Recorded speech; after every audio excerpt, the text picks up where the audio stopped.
Vote ডাকাত তাদেরকে উন্মোচন করতে আমরা সক্ষম হয়েছি বাংলাদেশে। ওরা শুধু ভোট চুরি করে নাই, ডাকাতি করেছে।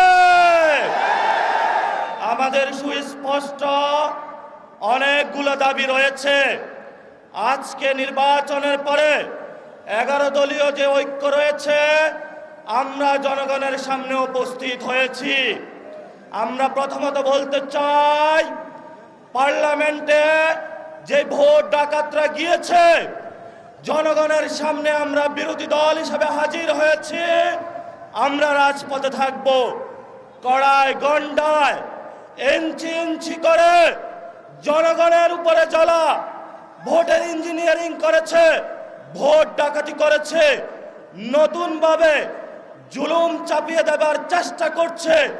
আমরা তাদের কাছ থেকে বুঝে নেব ইনশাআল্লাহ।